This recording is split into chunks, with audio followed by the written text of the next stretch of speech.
Bab 921, kembali ke awal. Hahaha, kami memilikinya. Semua menyaksikan cahaya yang memudar dengan tatapan hancur. Ratusan ahli Genesis State di Flying Cloud Manor, bersama dengan Raja Pedang dan orang bijak dari Kekaisaran, mendapati diri mereka benar-benar tidak berdaya dalam menghentikan satu pencuri kecil. Berita itu sulit diterima oleh siapapun dan suasananya suram. Namun tidak untuk semua. Terlihat dari tawa ceria itu, dengan wajah berkedut dan tatapan marah. Mereka tahu tawa itu tidak mengejek mereka, tapi tetap saja terasa seperti cibiran di telinga mereka. Jadi mereka berbalik ke arah pelakunya. Salah satu dari 10 Master Arai. Sama sekali tidak menyadari kebencian yang dia kumpulkan. Master Arai tampak berseri-seri atas penemuannya. Melompat seperti anak kecil ke Baili Jingwei. Perdana Menteri, kami mengerti. Kerumitan susunan bintang sudah jelas sekarang. Baili Jingwei mengerutkan kening dan tidak berbicara. Tetapi melihat senyum polos mereka membuatnya menggelengkan kepalanya.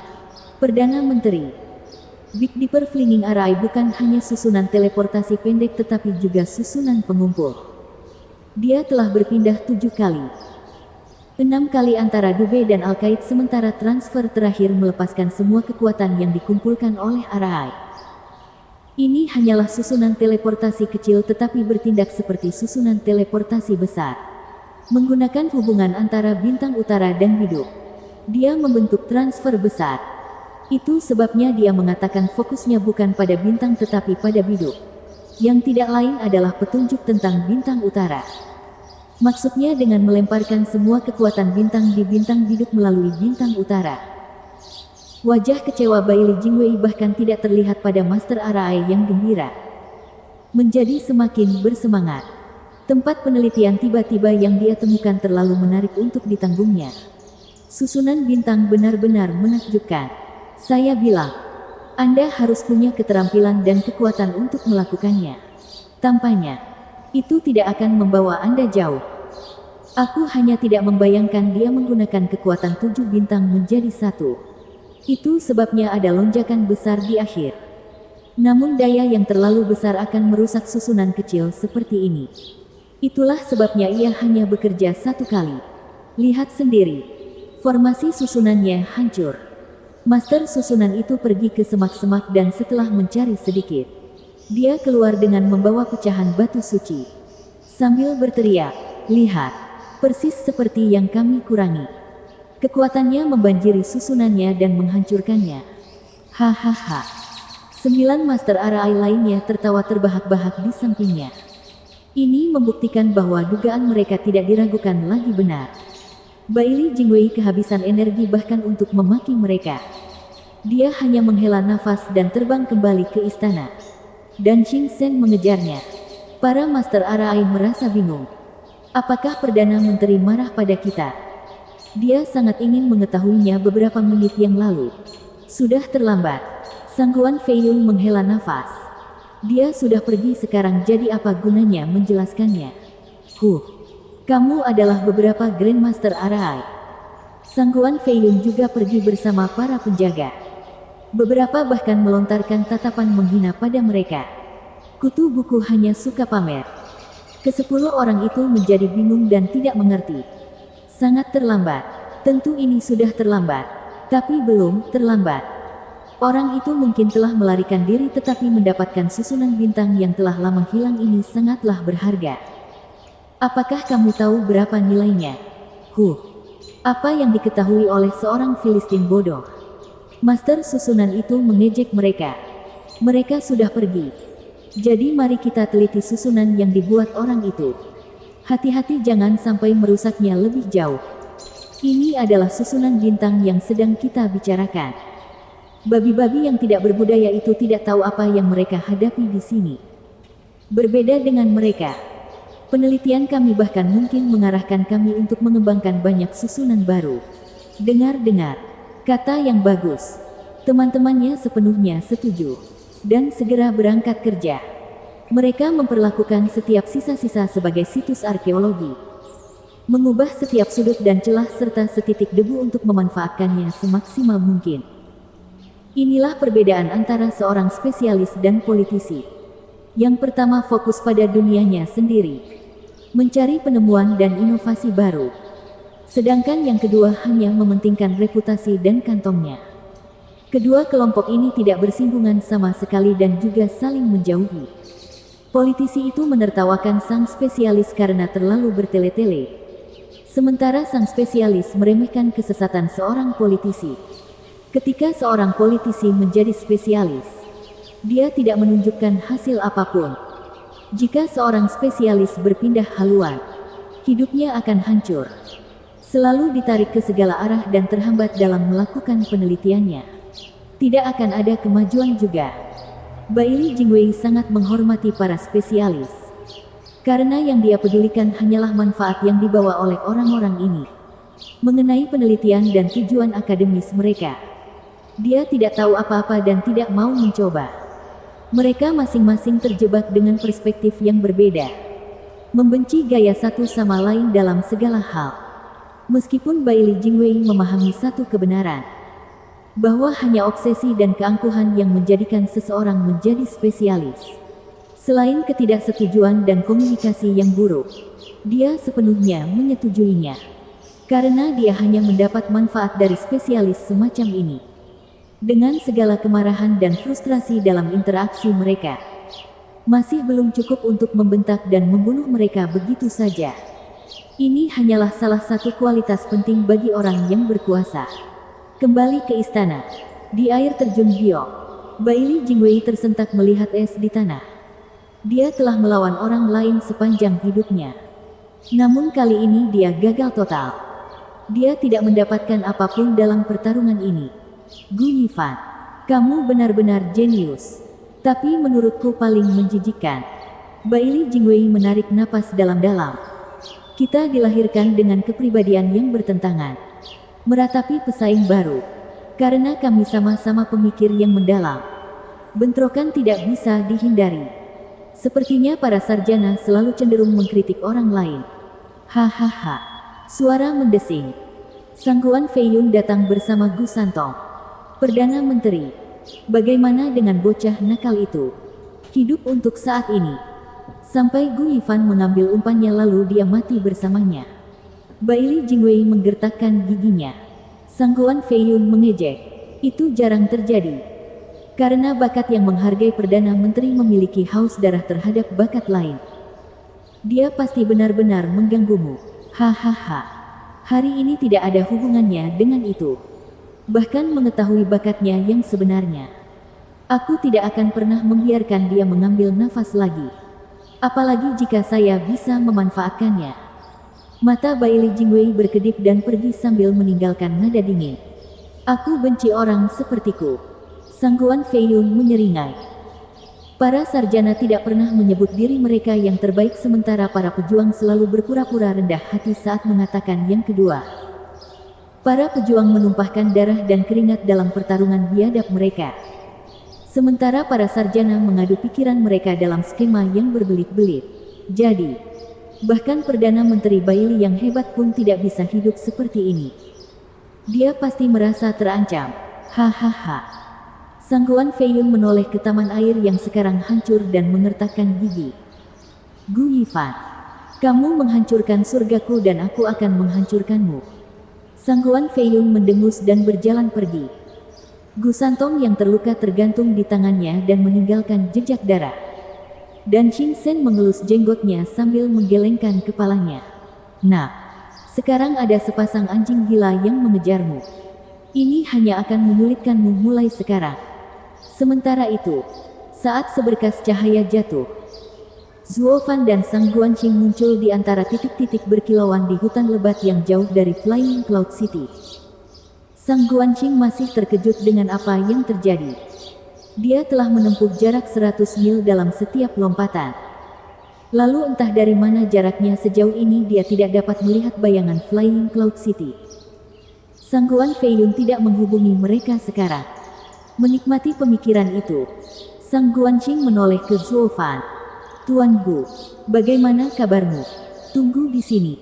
Saya perlu mengeluarkan tenaga. Zuo Fan berbicara dengan dingin dan masuk jauh ke dalam gua yang gelap.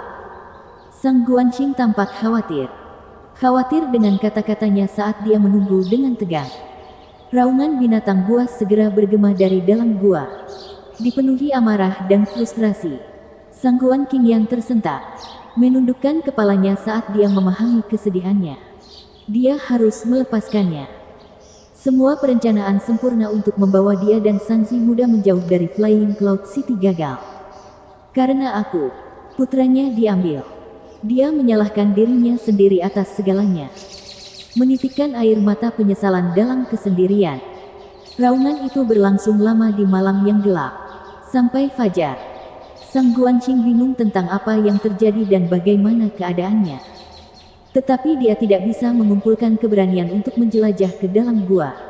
Ketika Zuo Fan akhirnya keluar, dia terlihat datar, lebih mati dari sebelumnya.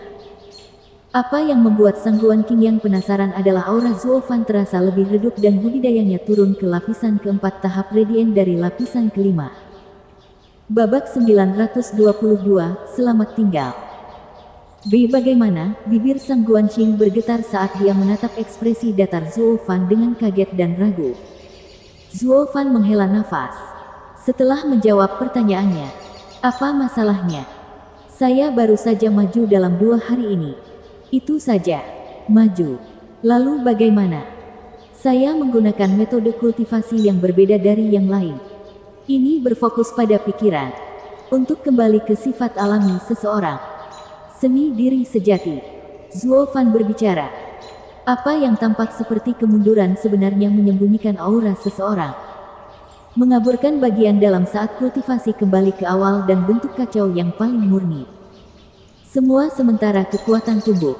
Pada saat yang sama, hati dan pikiran mencapai kedamaian. Dorongan hati turun dan membantu karakter seseorang.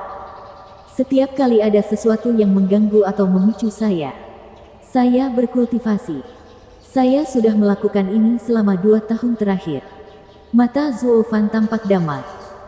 Tetapi ada kesedihan di dalam sana yang tidak dapat ditutupi oleh apapun. Dia telah mengembangkan metode kultivasi Penatua Yuan selama 2 tahun ini. Untuk menenangkan pikirannya. Semua kesedihan dan kerinduan itu telah padam begitu lama.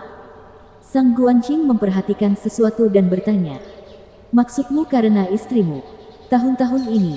Sudah cukup. Zuo Fan berteriak, memotongnya. Di mana pertemuan klan Sangguanmu? Aku akan mengantarmu ke sana. Sang Guanxing tersentak dan kemudian melihat ekspresi tenang yang masih dia miliki. Dia meninggalkan topik pembicaraan dan memimpin jalan. Meliriknya. Mata Zuo Fan bersinar saat dia mengikutinya. Seorang pria dan seorang wanita terbang, satu di depan dan satu lagi di belakang.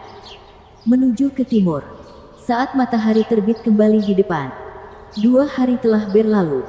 Mereka tidak mengucapkan sepatah kata pun selama ini.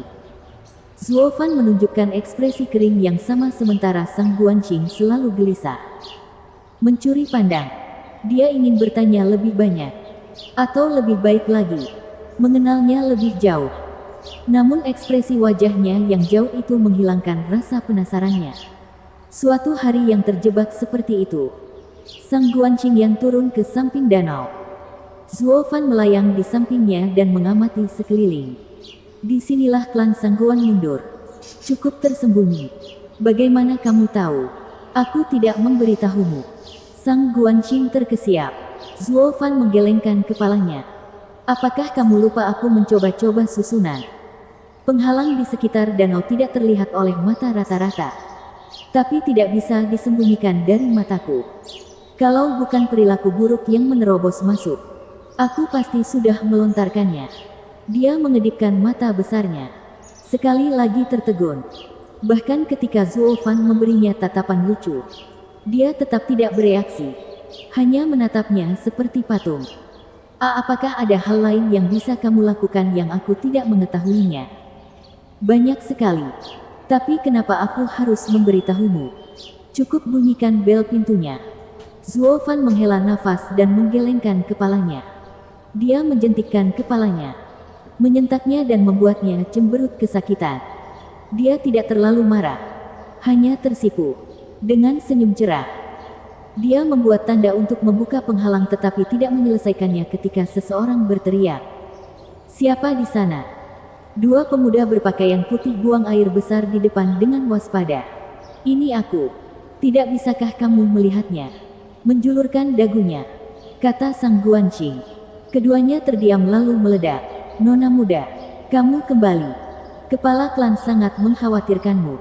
Sang Guanqing mengangguk sambil tersenyum. "Tahan, Gu Yifan.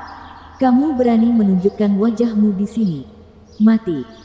Keduanya akhirnya menyadari Zuo Fan dan haus darah mereka meledak. Didukung oleh budidaya tahap harmoni jiwa mereka, Sang Guanqing yang panik dan ingin menghentikan mereka. "Apa yang kamu lakukan, Nona muda?" "Kepala klan dan para yang mulia memberitahu kami bahwa Gu Yifan adalah mata-mata. Semua kerugian kita adalah karena dia. Sekarang kita akan membalas dendam untuk saudara kita." Keduanya meludah. Menasihati Sang Guanqing yang, "Nona muda, minggir. Jangan biarkan kata-katanya yang indah membodohi Anda. Dia harus mati." Penampilan buas keduanya membuatnya tegang. Dia berdiri diam di depan mereka, membela Zuo Fan. "Selama saya di sini, tidak ada yang akan melukai sehelai rambut pun di tubuh Tuan Gu. Nona muda." Keduanya menganggap tekad Sang Guanqing dan mendesah kekalahan dan kesakitan. Sang Guanqing melihat ke belakangnya dan berbisik, "Cepat pergi, sebelum ayah keluar. Sekarang, selagi aku masih bisa melindungimu. Begitu semua orang ada di sini, saya tidak akan bisa melakukan apapun. Tidak ada yang memintamu melakukannya. Aku datang hanya untuk menemui ayahmu. Sekarang bergeraklah dan arahkan aku kepadanya." Zuo Fan menyatakan. Sang Guanqing memelototinya dengan tajam. "Apakah ini saatnya untuk menunjukkan sisi keberanianmu? Anda telah membunuh begitu banyak klan kami. Ayahku adalah kepala dan tidak akan membiarkanmu pergi begitu saja. Apakah kamu begitu berniat untuk mati? Terlebih lagi alasan mengapa nona muda dari klan Sangguan harus memanggil ayahnya untuk menghukum penjahat ini dan mendapatkan balasan. Nah, untuk apa kamu berdiri di sini? Kenapa kamu?" Sang Guanqing tertegun dan kemudian dia mengutuk. "Tidak bisakah kamu melihat aku sedang membantumu? Mengapa Anda bersikeras berjalan menuju kematian Anda? Jika kamu mati, apa yang akan kukatakan pada sang si muda?" Nada suara Zuo Fan dingin. "Bukan urusanmu. Aku datang ke sini untuk ayahmu. Jika kamu tidak mau memimpinku, maka aku akan menerobos masuk sendiri." Zuo Fan bersiap untuk menepati kata-katanya. Sang Guanqing buru-buru menghentikannya sambil menggerutu. "Menerobos masuk hanya akan memperburuk keadaan. Baiklah kalau begitu, lakukan sesukamu. Aku akan memberitahunya bahwa kamu ada di sini. Mungkin saya bisa." Sang Guanqing menggelengkan kepalanya, merasa bahwa permintaannya kemungkinan besar tidak akan didengarkan. Tetapi karena tidak ada bujukan yang berhasil pada Zuo Fan, dia tidak punya pilihan selain bersiap menghadapi kemungkinan terburuk. Sang Guanqing membuat tanda dan air danau yang tenang beriak. Sebuah lubang hitam yang terbentuk sebagai pintu masuk gua yang dalam dihadirkan kepada mereka. "Kalian berdua, bersikaplah baik. Kamu tidak boleh melakukan apapun sampai aku kembali. Apakah itu jelas?" Sang Guanqing hendak masuk. Lalu dia memperingatkan kedua penjaga itu untuk tidak membuat kekacauan. Keduanya saling memandang dan membungkuk dengan penuh hormat. "Sesuai perintah anak muda. Kami mengerti. Anda lebih baik." Sang Guanqing mengangguk, dan gaunnya dikibaskan saat dia masuk. Dia balas menatap dengan khawatir bahkan saat dia melakukannya. "Tuan Gu, Anda masih bisa pergi." Zuo Fan memutar matanya. Sang Guanqing menghela nafas dan melangkah lebih dalam. Gua itu bergema dengan langkahnya yang semakin jauh. Sampai langkah itu menghilang, para penjaga mendengarkan setiap suara untuk memastikan dia sudah pergi. Kemudian mereka menyeringai jahat. Haus darah mereka diarahkan pada Zuo Fan. Siap menerkam. Zuo Fan menyeringai tak tertahankan. "Nona muda telah kembali." Sang Guanqing tidak melangkah terlalu jauh dan seorang patroli mengumumkan kepulangannya dengan gembira. Kepala klan segera bergegas. Tidak mampu menahan kebahagiaannya saat mengetahui putrinya masih hidup. Dia memeluknya erat-erat. Yaner, akhirnya kamu sampai di sini. Apakah kamu terluka? Aku baik-baik saja. Ayah, terima kasih sudah bertanya. Sang Guanxing juga senang. Lalu Sang Guan Feixiong bertanya dengan tergesa-gesa. Yaner, kenapa kamu baru kembali sekarang? Apakah dia melakukan sesuatu padamu? Tidak. Tuan Gu bersikap baik sejak dia menyelamatkanku. Dia bahkan mengantar. Apa? Dia membawamu ke sini. Dia hanya ingin memberitahu Zuo Fan dengan baik. Tetapi Sang Guan Feixiong tertegun. Di mana dia sekarang? Bab 923, negosiasi ulang. Hati Sang Guanxing tenggelam. Terpaku pada respons yang baik. Dia ingin memulai dengan membuat Zuo Fan terdengar bagus dan membuat klannya mengubah kesan mereka terhadapnya. Dengan cara ini, permintaan tersebut tidak akan terdengar terlalu kasar. Sekarang ayahnya bahkan tidak membiarkan dia mengutarakan niatnya. Keduanya bahkan mungkin akan bertengkar. Rasanya seperti membawa api ke bubuk mesiu. Apa yang saya lakukan? Sang Guan Feixiong menyadari keraguannya. Kamu tidak tahu. Setelah mengantarmu, apakah dia pergi atau tidak? Ayah, harap tenang dulu. Anda hanya perlu berbicara dengannya. Dia bisa saja mempunyai masalahnya sendiri. Sang Guanxing tidak menjawab. Mencoba menengahi menggantikan Zuo Fan. Sang Guan Feixiong memahami intinya. Jadi dia ada di luar. Dengan siapa? Kami bertemu dua anggota klan dan sedang menonton. Brengsek. Sang Guan Feixiong mengepalkan tangannya dan bergegas keluar.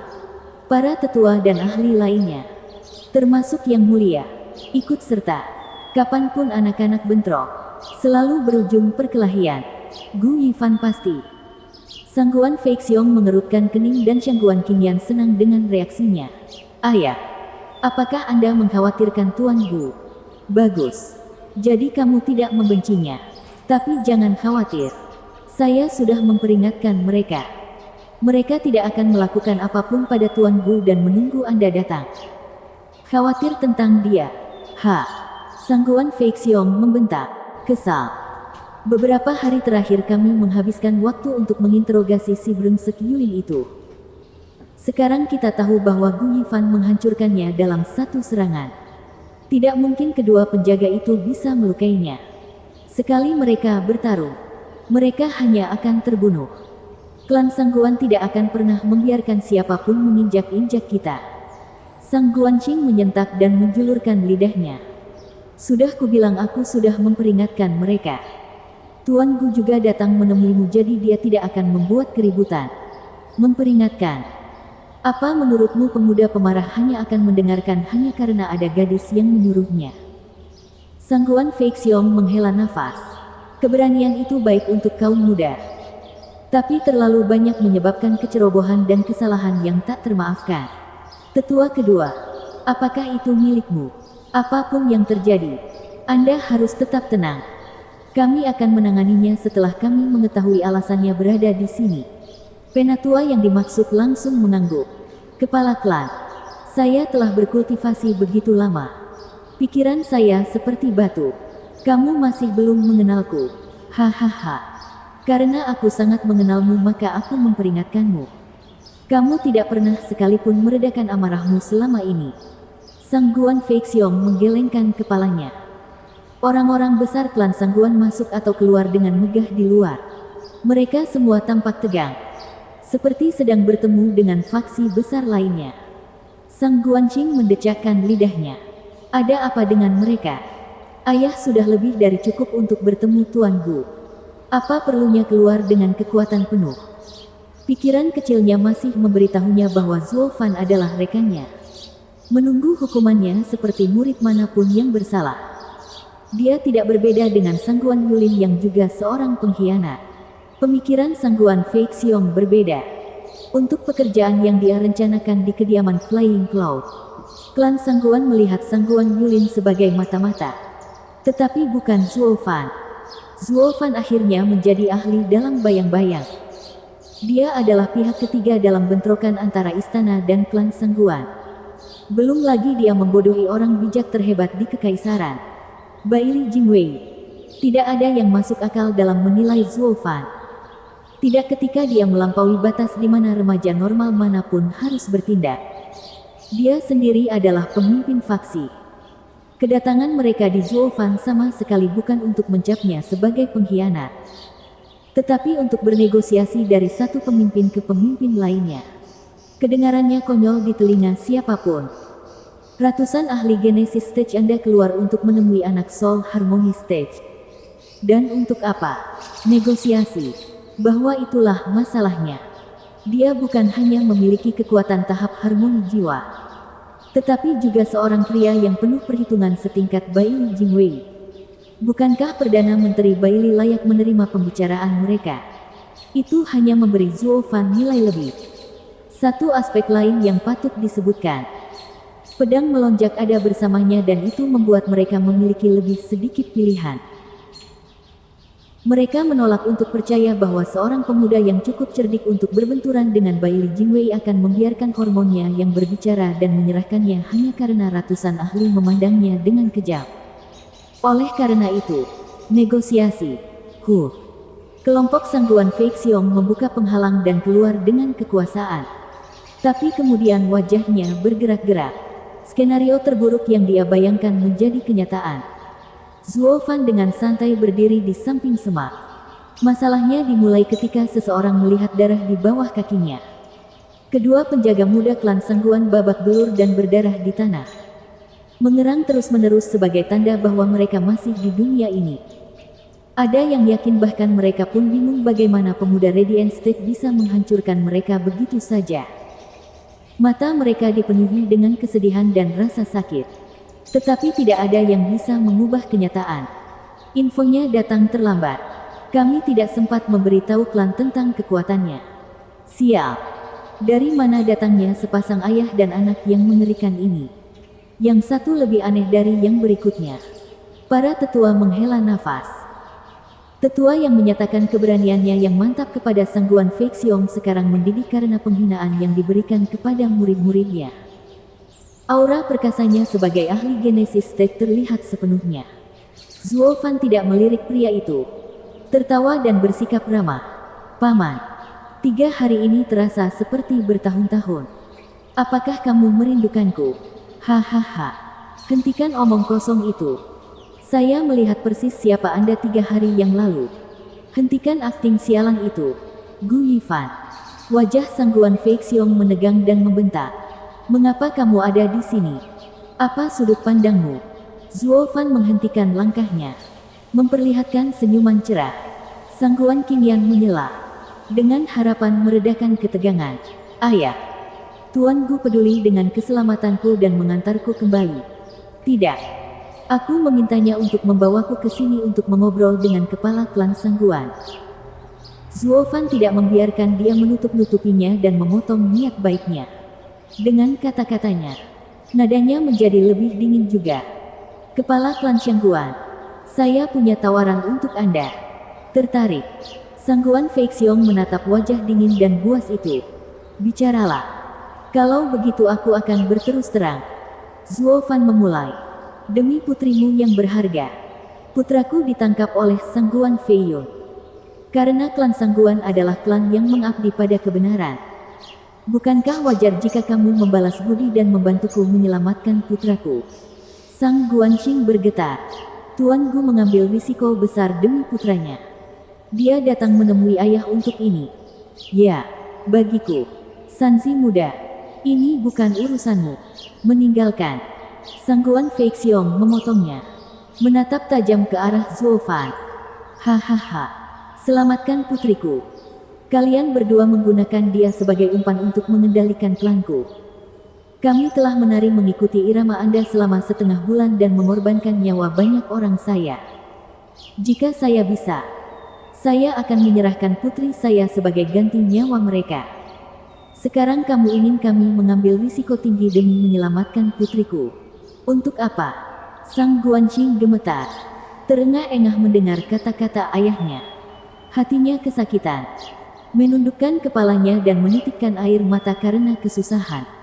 Ayah lebih peduli pada orang lain daripada aku. Ini adalah ayahnya yang mengabdi pada kebaikan. Jika aku bisa memberikan hidupku untuk mereka, maka aku akan. Hati Sang Guanqing hancur. Tetapi dia mengerti bahwa ini terjadi karena apa yang diyakini oleh klannya. Sang Guan Feixiong tidak mempedulikannya. Masih menatap marah pada Zuo Fan. Para tetua menyatakan, kami akan mengikuti kepala klan kami yang saleh sampai mati. Adil. Zuo Fan mengangkat alisnya saat dia menatap mata Sang Guan Feixiong. Dia tidak membelinya. Membuang darah dan dagingmu hanya untuk poin simpati. Orang munafik. Tidak lebih dari tipuan negosiasi. Apakah kamu benar-benar mengira aku akan tertipu-tipu muslihat itu? Bab 924 Kerjasama yang Sukses. Mata Zuo Fan bersinar dengan jijik. Wajahnya miring dengan cara yang paling merendahkan. Kepala klan Shangguan. Itu fakta yang memutarbalikkan. Tidak ada bedanya dengan mengatakan bahwa aku dan anakku akhirnya menyebabkan banyak korban jiwa. Bahkan dengan menyelamatkan putri Anda yang berharga. Itu tidak ada artinya jika dibandingkan dengan ratusan nyawa yang hilang. Tapi tanyakan pada dirimu sendiri. Apakah kerugian klanmu adalah akibat dari rencanaku? Sang Guan Feixiong gemetar, meringis dan menjadi khusyuk. Klanmu tertipu oleh skema ini. 1. Karena taktik Baili Jingwei yang disengaja dan licik. Dan kedua, karena kamu, Sang Guan Feixiong. Karena pandanganmu yang sempit dan keputusanmu yang goyah. Keluarkan aku dari masalah ini dan klan Sang Guan akan menderita hal yang sama. Anda masih memiliki pengkhianat Anda. Anda masih akan memanfaatkan kesempatan untuk mengirim Sang Guan Yulin ke konvensi Raja Pil yang Baili Jingwei siapkan khusus untuk Anda. Berandal itu masih akan menyerang klannya. Dan, tentu saja, klanmu akan tetap menderita dan mati dalam perangkap Baili Jingwei. Anda tidak bisa menyalahkan saya yang satu ini. Tidak ketika saya tidak punya andil di dalamnya. Itu semua karenamu. Sang Guan Feixiong.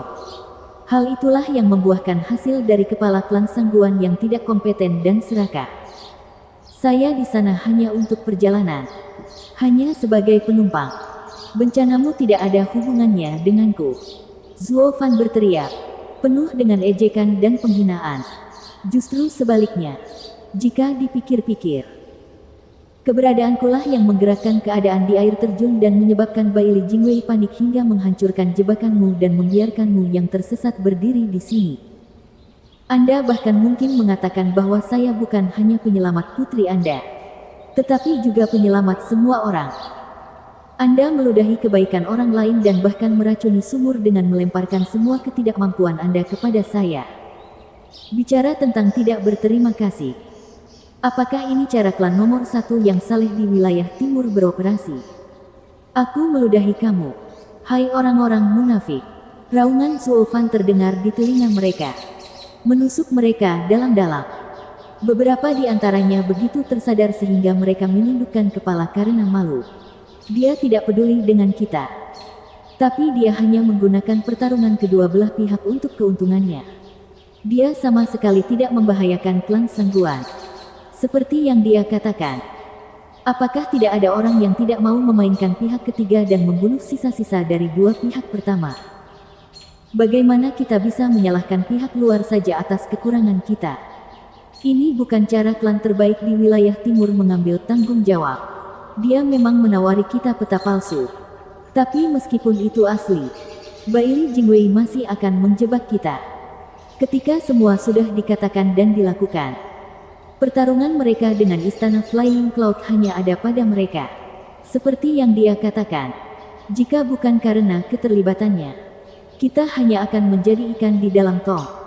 Menunggu kematian kita. Kami tidak punya hak untuk menyalahkan dia. Dia benar-benar penyelamat klan Sang Guan. Para tetua di belakang Sang Guan Feixiong sedang mengobrol. Memaksanya menggelengkan kepalanya. Sikap mengesankan yang dimilikinya kini hancur. Mereka adalah ahli Genesis State dan tidak akan memilih yang lemah. Terutama dengan reputasi baik mereka. Mereka selalu harus menemukan landasan moral yang tinggi dalam setiap tindakan mereka. Inilah sebabnya mengapa alasan adalah segalanya. Bahkan jika seseorang merencanakan hal yang tidak baik, mereka harus menemukan penjelasan yang baik terlebih dahulu. Ini kebenaran seperti rantai yang menahan para ahli klannya. Rencana awal mereka adalah untuk tampil dengan kekuatan dan sedikit melenturkan diri dengan harapan mereka akan menakuti Zuo Fan hingga mengeluarkan pedang untuk mendapatkan pengampunan. Sekarang setelah dia mencabik-cabik alasan mereka yang tidak berdasar, mereka tidak punya hak untuk menuntutnya. Mereka bukanlah orang yang keji atau munafik sampai taraf tertentu. Jika mereka bisa menggunakan cara yang tepat untuk mendapatkan keinginan mereka, itu bagus. Mereka tidak akan pernah merendahkan diri hingga menodai kepercayaan mereka. Mereka tidak berani melakukannya. Melihat mereka terjebak, Zuo Fan menatap tatapan mereka yang bertentangan. Sangguan Fei Xiong tampak lebih muram dari sebelumnya. Tidak tahu apa yang harus dilakukan ketika bisikan di belakangnya terus berlanjut. Posisi klan Sangguan telah hancur sejak awal. Sangguan Fei Xiong merenung dan kali ini memandang Zuo dengan serius. Gu Yifan, kamu mungkin benar. Kerugian ini terjadi pada kami dan bukan pada Anda. Tapi untuk meminta kami menyelamatkan putra Anda, saya khawatir itu tidak mungkin. Kami menderita kerugian besar dan bahkan tidak bisa melawan istana Flying Cloud. Sebagai kepala klan, aku tidak bisa mempertaruhkan nyawa rakyatku secara tidak wajar. Kamu mungkin penyelamat kami, tapi aku tetap harus menolak. Pemalsu. Zuo Fan mengejeknya. Kepala klan Shangguan. Pria sejati tidak berbicara di belakang orang lain. Anda datang ke area pusat dengan begitu banyak orang namun belum pernah mempertimbangkan risikonya. Berapa banyak yang akan hilang?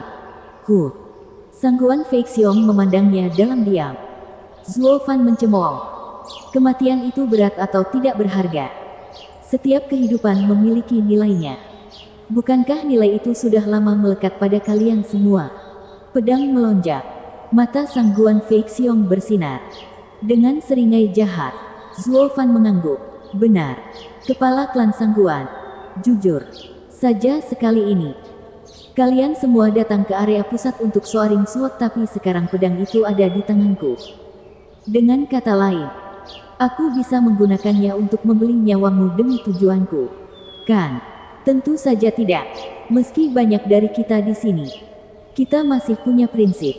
Dengan kerugian yang berlebihan. Oh, benar. Salahku. Saya tidak berbicara tentang Anda semua. Hanya beberapa ahli. Maksudku, tidak ada gunanya menggunakan orang bodoh lemah seperti mereka berdua di sini. Lagi pula mereka akan mati saja. Hahaha. Zuo Fan memotong ucapan Sangguan Fei Xiong. Menghilangkan rasa was-wasnya sambil menyampaikan maksudnya dengan menendang orang-orang yang dipukuli dan tak berdaya itu ke tanah. Sangguan Fei Xiong menyetujuinya. Itu meyakinkan. Ini adalah batasnya. Rasa sakit karena membiarkan para pemuda ini mati di area pusat alih-alih kembali ke rumah terlalu berat untuk dia terima. Anak-anak ini adalah masa depan klan Sangguan. Kematian mereka berarti melumpuhkan kekuatan klan Sangguan dan nasib yang suram. Kapanpun waktunya, kekuatan terbesar suatu klan atau sekte akan selalu menjadi warisannya. Dengan hanya beberapa ahli hebat yang memimpin, seseorang hanya perlu memusnahkan mereka semua dan faksi Anda akan hancur dengan sendirinya. Sementara bagian perantara ini dalam beberapa dekade akan berubah menjadi pahlawan. Klan akan berkembang dan dimuliakan. Sedangkan bagi para ahli, mereka bisa memasuki kamp musuh tanpa masalah. Selama mereka tidak terjebak seperti sebelumnya. Melarikan diri sangatlah mudah. Ketika Zuo Fan menawarkan pedang melonjak kepada beberapa ahli, dia langsung mempertimbangkan pro dan kontra. Menyetujui kesepakatan tersebut. Meski masih ada keraguan, Gu Yifan, aku bisa meminjamkannya kepadamu. Tapi bagaimana kamu akan menangani kekuatan luar biasa dari istana Flying Cloud? Apakah Anda punya jaminan? Kamu menganggapku untuk siapa? Kamu. Zuo Fan mencibir. Tenang saja. Aku tidak akan mati otak sepertimu dan tidak akan mengalami kerugian besar. Kemungkinannya tidak satu pun dari mereka akan mati saat Anda mendapatkan penawaran dengan pedang melonjak. Kepala klan Sangguan. Hahaha. Sangguan Fei Xiong bergetar. Kata-kata yang menggigit masuk ke telinganya namun tidak naik. Yang dia lakukan hanyalah menatap matanya yang percaya diri sebelum mengangguk. Kami telah melihat betapa cerdiknya dia. Saya hanya berharap itu masalahnya. Karena dia hanya meminta beberapa ahli. Mereka bisa bereaksi terhadap apapun. Bukan bagaimana dia selalu pasif dan berakhir dengan pengorbanan. Sangguan Fei Xiong mengerutkan kening. Menyetujui adalah satu hal dan pikirannya yang gelisah adalah hal lain. Meskipun tidak seperti dia, kemarahan tetua kedua tidak dapat dipadamkan. Jadi sekarang kita harus mendengarkan anak nakal. Ya, ada masalah. Benar sekali. Tetua klan Sangguan mengikuti kepala klan. Bukan bajingan busuk. Kemarahan tetua kedua memuncak saat dia memandang para murid di kaki Zuo Fan. Lagi pula, kami tidak akan menutup mata begitu saja jika Anda menyakiti murid-murid kami tanpa alasan. Zuo Fan tersenyum licik, menyemangatinya. Senior, silakan melangkah maju dan saya akan dengan senang hati membenarkan diri saya sendiri atas kesulitan yang dihadapi kedua junior ini. Kamu punya kesempatan untuk meminta maaf. Tetua kedua mendengus dan menghentakkan kakinya di depan Zuo Fan. Sambil berteriak, keduanya adalah muridku. Menyakiti mereka berarti, Pak. Suara tamparan yang tajam dan tajam terdengar di telinga semua orang. Pipi tipis tetua kedua sekarang menunjukkan tanda yang sangat mencolok. Zuo Fan melambaikan tangannya. Tunggu apa lagi? Tamparan wajah. Semua orang tersentak kaget. Tetua kedua adalah ahli tahap kejadian yang menjamin rasa hormat kepala klan saat disapa. Namun sekarang, seorang bocah Radiant Stave menamparnya. Mempermalukan dan mempermalukannya dengan cara yang paling buruk. Bab 925, Cinta Antara Ayah dan Anak Perempuan. Gu Yifan, kamu sudah selesai. Orang tua itu akan membunuhmu. Mereka semua menyaksikan. Mendesah tak berdaya dan tertegun. Anak ini sangat kesal sehingga dia pergi dan menamparkan wajah ahli Genesis Stage. Secara harfiah, tetua kedua memiliki pikiran hitam sejenak di sana. Namun rasa perih yang menyengat di pipi itu membuat wajahnya berubah marah saat dia melolong. Dia melepaskan semua kekuatannya yang dipenuhi dengan haus darah. Hanya berpikir untuk membunuh Zuo Fan saat dia menghancurkan otaknya. Dasar brengsek, sekarang kamu sudah melakukannya. Mengapa tidak? Pertanyaannya adalah, apa yang akan Anda lakukan? Balas saya. Zuo Fan menusuk. Apakah pikiranmu yang berhenti berkembang sudah melupakan pedang melonjak? Bunuh aku dan kamu bisa mengucapkan selamat tinggal padanya. Kamu akan mempermalukan klan. Serangan telapak tangan yang tiba-tiba berhenti secepat permulaannya. Meski terus bergetar karena suatu alasan. Penatua kedua memelototi Zuo Fan dengan mata merah. Tetapi satu-satunya pilihannya adalah mengertakkan gigi. Menghentikan serangannya di tengah jalan dan menerima kenyataan. Kata-kata Zuo Fan tepat pada bagian yang paling menyakitkan. Mereka datang jauh-jauh ke sini. Ke area tengah. Hanya untuk pedang itu. Jika, katakanlah, mereka gagal karena sifat buruknya dalam membunuh anak itu. Dia akan menghancurkan semua pengorbanan dan kerja keras klannya sejauh ini. Setiap serat dari tetua kedua berteriak untuk melepaskan dan melakukannya. Tetapi dia menahan semua amarahnya. Memikirkan untuk siapa dia melakukan itu. Tapi kemarahan itu melambung ke dalam tengkoraknya tanpa tujuan dan mempengaruhi suasana hatinya. Bajingan busuk, tunggu saja. Jika bukan karena klan, Pak. Zuo Fan memberikan respon cepat berupa tamparan yang cukup keras di pipi satunya. Sekedar untuk menyamakan. Kenapa harus menunggu? Kakek, cukup memainkan kartu senioritasmu. Saya sudah mengatakan bahwa saya menggunakan Soaring Sword untuk hidup Anda. Bukankah kamu datang setelah hal ini? Lupakan tamparan kecil itu. Bahkan membunuh keduanya di kakiku tetap tidak akan memberimu nilai untuk tawar-menawar denganku. Anda. Hati tetua kedua tersentak. menunjuk ke arahnya, tetapi pikirannya begitu kewalahan sehingga kutukan datang dengan keras. Bocah itu terlalu menjengkelkan dan tak tertahankan dalam sikap sombongnya. Lebih buruk lagi mengetahui dia bisa lolos juga. Mengejek orang lain sebanyak yang dia mau karena korban hanya perlu duduk di sana dan mengambilnya. Jadi dia terengah-engah untuk beberapa saat sekarang. Tapi hanya itu. Semua orang tercengang. Tetua kedua mereka, yang selalu seperti Tong Mesiu, baru saja dianiaya oleh seorang anak kecil. Anak yang sama memang memiliki pedang melonjak. Tetapi yang lainnya adalah seorang veteran yang bertarung dalam ratusan pertempuran. Apakah semudah itu mengempiskannya? Ketiga yang mulia mengangguk dengan wajah keras. Taktik yang cerdik. Semakin jelas dia mampu melakukannya sejak dia mengalahkan Bai Li Jingwei. Mengabaikan tetua kedua yang muncul di sana. Zuo Fan berjalan ke gua seolah-olah yang lain tidak ada di sana. Aku akan masuk untuk menjemput orang-orang itu dan aku akan pergi. Yang lain memandang dari dia ke tetua kedua yang masih marah dengan tatapan bodoh. Sang Guanxing tercengang dengan sisi baru Zuo Fan ini. Bahwa dia berani main-main dengan ahli Genesis Stage. Itu hanya berhasil membuat jantungnya berdebar lebih cepat. Iblis Arhon. Bisikan terdengar. Melengkapi pemikirannya. Binatang seperti iblis dan mendominasi seperti raja. Tidak ada penjelasan lain. Dia menoleh untuk melihat siapa yang mengatakannya dan ternyata itu adalah ayahnya sendiri. Hanya untuk menemukan wajahnya serius. Merasakan tatapannya. Sang Guan Feixiong berkata kepada para tetua. Pergi dan awasi anak itu. Baca polanya. Tapi jangan menghasutnya. Dia cerdas dan berani. Dengan pikiran halus dan memiliki satu hal yang paling kita inginkan. Yang lebih buruk lagi. Dia tidak takut pada kita sama sekali. Baiklah. Feixiong. Kami akan melakukannya. Setidaknya, kita tidak akan ditampar oleh seorang anak kecil. Hahaha. Menatap tetua kedua, yang mulia mengejek. Kemudian dia menjadi serius dan memimpin orang-orang itu ke dalam gua setelah Zuo Fan. Untuk semua maksud dan tujuan, anak itu hanyalah seorang junior. Tetapi pikiran dan kehalusannya yang menyimpang membuat orang-orang berkuasa ini melihatnya sebagai karakter yang menakutkan.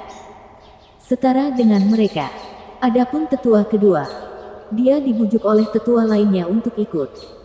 Mengingat pada menit terakhir ada dua murid yang dihajar Zuo Fan dan menjemput mereka untuk menyembuhkan mereka. Tempat itu segera diserahkan kepada Sang Guan Feixiong dan putrinya. Dia memanggilnya saat dia pergi. Tunggu, Yaner. Ada apa? Ayah. Sang Guanyan bertanya. Sang Guan Feixiong berhenti sejenak dalam keraguan. Tetapi berbicara dengan jujur. Yaner, sekarang kita sendirian. Saya ingin meminta maaf. Meminta maaf. Ya. Sang Guan Feixiong menghela nafas. Yaner, ibumu meninggal lebih awal dan aku telah menikah lagi berkali-kali untuk mengembangkan seni kita. Tetapi kamu adalah satu-satunya anak perempuan yang pernah aku miliki. Dan tidak ada yang bisa menggantikanmu di hatiku. Saya telah mengucapkan kata-kata itu. Tentang menukar hidup Anda dengan orang lain. Tetapi itu hanya sebagian dari rencana. Tidak benar-benar dapat dilaksanakan. Orang tua mana di bumi hijau surga ini yang tega menyerahkan anaknya begitu saja? Bahkan untuk 10 atau 100. Tidak ada yang mau. Sang Guanxing gemetar dan matanya bersinar penuh harapan. Sang Guan Feixiong menghela nafas. Saya hanya mengatakannya untuk melemahkan pendirian Gu Yifan dalam negosiasi dan mengambil inisiatif. Saya tidak bisa membiarkan dia.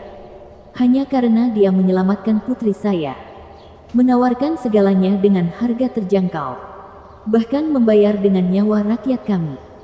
Mengatakan beberapa kebohongan adalah hal yang wajar dalam negosiasi. Mungkin Anda berpikir saya seorang munafik bukannya terbuka dan langsung. Merusak nama baik kepala klan Sang Guan. Tapi inilah dunia yang kita tinggali. Yaner, jika kata-kataku menyakitimu, maka aku ingin meminta maaf. Seorang ayah selalu dapat melihat air mata putrinya dimanapun Anda berada. Ayah. Sang Guanxing sangat gembira saat dia memeluknya. Air mata mengalir. Saya tahu bahwa ayah sangat menyayangi saya. Tidak peduli seberapa keras kepalaku atau betapa aku selalu membuat kesal para bibi. Ayah tidak akan pernah berubah. Aku tahu ayah sangat menyayangiku. Ayah mungkin bukan orang yang paling saleh. Tapi kamu adalah ayah terbaik yang bisa dimiliki seorang anak perempuan. Sangguan Fei Xiong tersenyum dan mengangguk. Saya senang Anda mengerti. Saya pikir Anda tidak akan lagi menghormati saya setelah melihat saya berbohong.